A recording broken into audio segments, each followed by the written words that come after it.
తాకట్లో ఉన్న మీ బంగారాన్ని విడిపించి ఆ రోజు ఆన్లైన్ రేటుకి కొంటాం. Sharma gold company.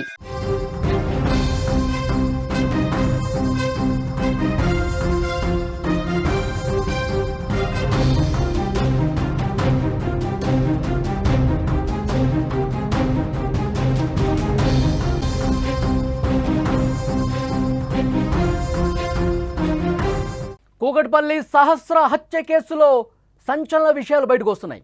క్రిమినల్ కావాలనే సహస్రను హత్య చేసినట్టుగా తెలుస్తోంది. బాలుడి ఫోన్లో క్రైమ్ సిరీస్ ఎపిసోడ్లు చాలానే గుర్తించారు పోలీసులు. రాసుకున్న లెటర్కు సహస్ర హత్యకు అసలు సంబంధం లేదు. ఈ హత్య చేయాలన్న ఉద్దేశంతో ఆ లెటర్ రాయలేదు అని చెప్పి చాలా స్పష్టంగా అర్థమవుతోంది. నిందితుడిపై ఎస్సీ ఎస్టీ అట్రాసిటీ కేసు కూడా నమోదు చేసే ఆలోచనలో ప్రస్తుతం పోలీసులు ఉన్నట్టుగా తెలుస్తోంది. కూకట్పల్లి బాలిక హత్య కేసు విచారణకు సంబంధించి కొన్ని విషయాలు బయటకు వస్తున్నాయి. బ్యాట్ కోసం హత్య అని పోలీసులు చెప్తున్నారు. ఎంఆర్ఎఫ్ బ్యాట్ దొంగిలించడానికి వచ్చాడు. దొంగతనం చేసే సమయంలో సహస్ర కనిపించింది. సహస్ర మీద దాడి చేసి కత్తితో పొడిచి చంపేశాడు అన్నది ఇప్పటి వరకు బయటకు తెలిసిన సమాచారం, పోలీసులు ఇచ్చినటువంటి ఇన్ఫర్మేషన్. అయితే బయటకు రానటువంటి ఇప్పటివరకు విషయాలు, విచారణలో ఇప్పుడు తెలుస్తున్నటువంటి విషయాలు చూస్తే ఆశ్చర్యపోతా ఉన్నారు. క్రైమ్ వెబ్ సిరీస్లు చూసి వాటికి ప్రభావితమయ్యాడు ఆ బాలుడు. క్రిమినల్ కావాలనే కోరికతోనే సహస్రను చంపినట్టుగా తెలుస్తోంది. క్రిమినల్ అని పిలిపించుకోవాలన్న ఉద్దేశంతోనే అతడు ఈ విధంగా చేసినట్టుగా తెలుస్తోంది. అతడి ఫోన్ మొత్తం కూడా క్రైమ్కు సంబంధించిన ఎపిసోడ్లో ఉన్నాయి. క్రైమ్ చేయాల్సినటువంటి ఏవైతే ఆ ఓటీటీ ప్లాట్ఫామ్లో వెబ్ సిరీస్లు ఉంటాయో, తర్వాత క్రైమ్ను ప్రోత్సహించినటువంటి వీడియోలు ఏవైతే ఉంటాయో ఆ వీడియోలే అతని ఫోన్లో గుర్తించినట్టుగా తెలుస్తోంది. సహస్ర హత్యకు బాలుడు ఏదైతే లెటర్ రాసుకున్నాడో ఆ లెటర్ కూడా ఏమాత్రం ఈ హత్యకు సంబంధం లేదు అన్నట్టుగా తెలుస్తోంది. 2 నెలల క్రితం ఏదో ఒక ఇంట్లో చోరీ చేసి ప్లాన్ అమలు చేయాలని ఆ లెటర్ రాసుకున్నట్టుగా తెలుస్తోంది. అతడిపై ఎస్సీ ఎస్టీ అట్రాసిటీ కేసు నమోదు చేసేందుకు పోలీసులు యోచిస్తున్నట్టుగా తెలుస్తోంది. నిజంగానే పోలీసులు ముందుగా చెప్పింది ఎంఆర్ఎఫ్ బ్యాట్ కోసం వచ్చాడు, బ్యాట్ మీద అతను కన్నుబడింది, ఆ బ్యాట్ దొంగతనం చేయడం కోసం వచ్చాడు అని పోలీసులు చెప్పారు. ఆ దొంగతనం చేసి వస్తున్న సమయంలో సహస్ర మీద ఈ విధంగా కత్తితో పొడిచి చంపాడు. ఎందుకంటే తన తల్లిదండ్రులకి చెప్తానని బెదిరించింది కాబట్టి ఈ విషయం ఎక్కడ బయటకు తెలిసిపోతున్న ఉద్దేశంతో బయటకు రాకుండా ఈ వ్యవహారం ఎక్కడ ఎవరికి తెలియకుండా ఉండాలంటే సహస్రను చంపాలనుకున్నాడు. తనతో తెచ్చుకున్నటువంటి కత్తిని ఉపయోగించి గొంతు మీద కోసి కడుపు మీద ఆ కత్తితో పొడిచి సహస్రను చంపిన పరిస్థితి. కానీ బ్యాట్ కోసం కాదు అన్నది కూడా ఇప్పుడు వెలుగులోకి వస్తున్నటువంటి విషయం. ఎందుకంటే గతంలో అతను రాసినటువంటి లెటర్ కూడా వచ్చింది. ఆ లెటర్ కూడా ఎక్కడ చూసినా సరే ఎంఆర్ఎఫ్ బ్యాట్ ప్రస్తావన లేదు. ముందు నుంచి ఫస్ట్ లైన్ నుంచి లాస్ట్ లెటర్ వరకు చూసుకుంటే ఎక్కడ కూడా ఎంఆర్ఎఫ్ బ్యాట్ లేదు. ఫస్ట్ గో హోమ్ అన్నాడు, టేక్ గ్యాస్ అండ్ టేబుల్ అన్నాడు, నెక్స్ట్ కీప్ ద డోర్ అన్నాడు, తర్వాత ఫైర్ అన్నాడు, కీప్ లాక్ ద గ్యాస్ అన్నాడు, కట్ విత్ నైఫ్ అన్నాడు. తన వెంట తెచ్చుకున్న నైఫ్ ఉంది కదా దానికి సంబంధించి కూడా ఇక్కడ రాసుకున్నాడు. After cutting the lock take money, next keep gas on it the stage, leak the gas, ఇవన్నీ రాశాడు. తర్వాత home and lock it, mission done, ఇవన్నీ రాసుకున్నాడు.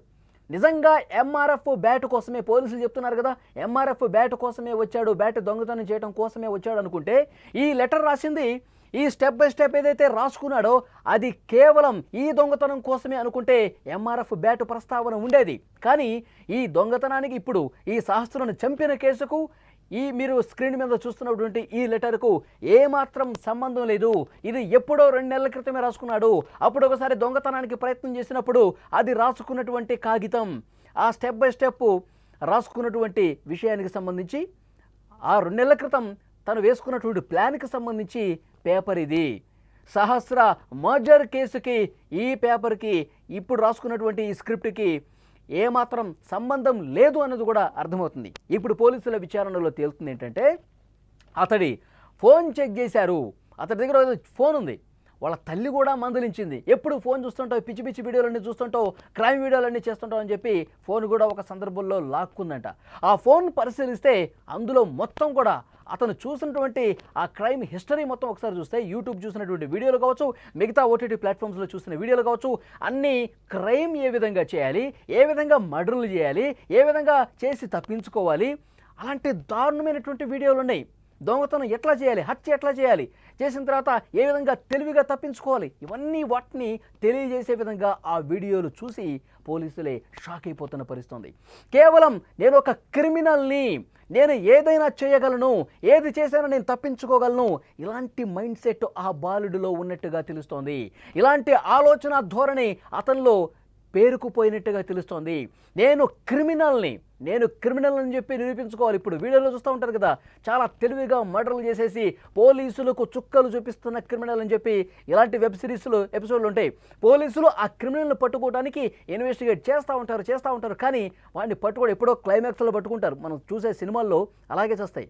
ఎప్పుడో క్లైమాక్స్లో వీడు హంతకుడు, వీడే చంపింది, వీడే మర్డర్లు చేసిందని చెప్పి లాస్ట్ క్లైమాక్స్లో కనుక్కుంటారు కదా. సో అలాంటి వీడియోలే ఇతను చూసినటువంటి పరిస్థితి ఉంది. అంటే నేను ఒక పేరు మోసిన క్రిమినల్గా పేరు తెచ్చుకోవాలి, నేను ఎక్కడా దొరకకూడదు, ఇన్వెస్టిగేట్ చేసే వాళ్ళకి చెమటలు పట్టాలని కనుక్కోవాలంటే సో అలాంటి వీడియోలు చూసి అతని mind set, criminal mind set, అతని సైకో బిహేవియర్ ఆ విధంగా మారిపోయినట్టుగా కనిపిస్తోంది. ఇవన్నీ తాజాగా పోలీసుల విచారణలో వెలుగులోకి వస్తున్నాయి. బ్యాట్ కోసం మాత్రం కాదు, నిజంగా బ్యాట్ కోసం అయితే ఆ లెటర్లో రాసి ఉంటుంది, ఎంఆర్ఎఫ్ బ్యాట్ అని రాసి ఉంటుంది. కానీ ఈ పేపర్ ఎప్పుడుదో అతని ఇంట్లోనే దొరికింది. సో ఇప్పుడు ఈ కేసుకు సంబంధించిన రాసుకున్నాడా అనుకున్నారు, కాదు. సో డెఫినెట్గా నేను ఒక క్రిమినల్ లాగా ప్రొజెక్ట్ కావాలి, నేను ఒక పేరు మోసిన క్రిమినల్ లాగా తయారు కావాలని చెప్పి చాలా స్పష్టంగా ఇక్కడ అర్థమవుతుంది. నిజంగా బాలల్లో నేరాలకు పాల్పడే ధోరణి విపరీతంగా పెరిగిపోతోంది అనడానికి ఈ ఘటన ఒక నిదర్శనంగా నిలుస్తోంది. ఫోన్లో అశ్లీల దృశ్యాలు చూస్తున్నారు, మత్తు పదార్థాలు, క్రైమ్ వెబ్ సిరీస్లు ఇవన్నీ చూసి చెడిపోతూ ఉన్నారు, వికృత చేష్టలకు పాల్పడతా ఉన్నారు పిల్లలు. తల్లిదండ్రుల పర్యవేక్షణ ఉంటుందా, దీనికి ఇది కూడా ఒక కారణం. అసలు పిల్లలు ఏం చేస్తూ ఉన్నారు, స్కూల్కి పోతున్నారా లేదా, స్కూల్లో ఏం చేస్తూ ఉన్నారు, ఇంటికి వచ్చిన తర్వాత ఏం చేస్తూ ఉన్నారు, వాళ్ళు ఎలాంటి వీడియోలు చూస్తూ ఉన్నారు, ఫోన్ పట్టుకుని ఏం చేస్తూ ఉన్నారు, ఇవన్నీ కూడా తల్లిదండ్రుల బాధ్యత ఉంది. తల్లిదండ్రులు ఒక పర్యవేక్షణ చేయాల్సినటువంటి అవసరం ఉంది, వాళ్ళని ఒక కంట కనిపెట్టుకోవాల్సినటువంటి అవసరం ఉంది. ఇవన్నీ తల్లిదండ్రులు పూర్తిగా విస్మరిస్తూ ఉన్నారు. చాలామంది తల్లిదండ్రులు కూడా ఇద్దరు కూడా జాబ్ హోల్డర్స్ అయి ఉండి పొద్దు నుంచి సాయంత్రం వరకు వాళ్ళ జాబుల్లో వాళ్ళు నిమగ్నం అయిపోతారు, రాత్రి ఇంటికి వస్తారు. ఆ సమయానికి వీడు అసలు ఇంట్లో ఉండి ఏం చేస్తున్నాడు కూడా చాలామంది పట్టించుకోవట్లా. వీడు స్కూల్లో చదువుకోవడానికి పోతా ఉన్నాడా, స్కూల్ నుంచి బయటకు వచ్చిన తర్వాత ఎటు వెళ్తా ఉన్నాడు, ఇవి కనీసం చాలామంది తల్లిదండ్రులు పట్టించుకోవట్లేదు. పిల్లల మీద ఒక కంట కనిపెట్టడం కూడా తల్లిదండ్రుల బాధ్యత. దాన్ని విస్మరించడం వల్లే పిల్లలు పెడదారిన పడతా ఉన్నారు. ఇలాంటి క్రైములు చేయటానికి కూడా వెనకాటం లేదు. తల్లిదండ్రులు ఈ పిల్లలు ఏదైనా తప్పు చేస్తే ఇంకా వత్తాసు పలికే తల్లిదండ్రులే ఉన్నారు మన సమాజంలో. వాళ్ళు వెనకేసుకొచ్చే పిల్లలే ఉన్నారు. వాడు ఏమంత పెద్ద తప్పు చేశాడని చెప్పి వెనకేసుకొచ్చే తల్లిదండ్రులు ఇంకా ఉన్నారు. వాళ్ళని మందలించడానికి కూడా చాలామంది తల్లిదండ్రులు ఇష్టపడటంలా. వాళ్ళు చిన్న తప్పే అని చెప్పి వాళ్ళు ఆ విధంగా వెనకేసుకురావటం వల్ల, వాళ్ళని విధంగా ప్రోత్సహించడం వల్ల ఆ చిన్న తప్పు ఈరోజు పెద్ద తప్పు అయి కూర్చుంది.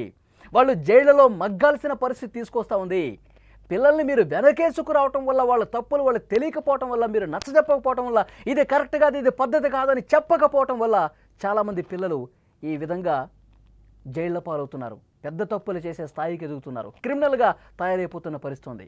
కాబట్టి తల్లిదండ్రులు, స్కూల్లో ఉన్నటువంటి టీచర్సు, వీళ్ళందరి బాధ్యత ఉంది. వాళ్ళని కనిపెట్టాల్సిన బాధ్యత ఉంది, వాళ్ళని సరైన దారిలో నడిపించాల్సిన బాధ్యత కూడా ఉంది. సో డెఫినెట్గా ఇప్పుడు పిల్లల్లో నేర ప్రవృత్తి పెరగటం, ఇంత పెద్ద దారుణాలు చేసే స్థాయికి పోవటం అనేది డెఫినెట్గా అందరూ ఆలోచించాల్సినటువంటి విషయం. ఈ వీడియో చూస్తున్న ప్రతి ఒక్కరూ స్పందించండి. తల్లిదండ్రులుగా ఎవరైతే ఉన్నారో వాళ్ళందరూ కూడా ఈ వీడియో చూస్తున్నట్టయితే ఈ బాలుడిని ఇంత నేర ప్రవృత్తి కలిగి ఉంటాన్ని తల్లిదండ్రులది బాధ్యత ఉంది అని మీరు భావిస్తున్నారా లేదా? తల్లిదండ్రులు వ్యవహార శైలి కూడా ఒక కారణమని భావిస్తూ ఉన్నారా లేదా? ఇక్కడ ఈ బాలుడి కేసులో తండ్రి మద్యానికి బానిసైపోయాడు, పట్టించుకోడు, తల్లేమో జాబ్ కోసం వెళ్తూ ఉంటుంది, సాయంత్రం వస్తూ ఉంటుంది. మరి వీడిని సరైన దారిలో పెట్టకపోవటం ఒక బాధ్యత లేని తనం కాదా? ఆ తల్లిదండ్రుల బాధ్యత ఉంది కదా. ప్రతి ఒక్కరూ కూడా ఈ వీడియో చూసినట్లు స్పందించండి. తల్లిదండ్రులది బాధ్యత ఉందా లేదా అన్న విషయానికి సంబంధించి మీరేం చెప్తారో కామెంట్ రూపంలో తెలియజేయండి.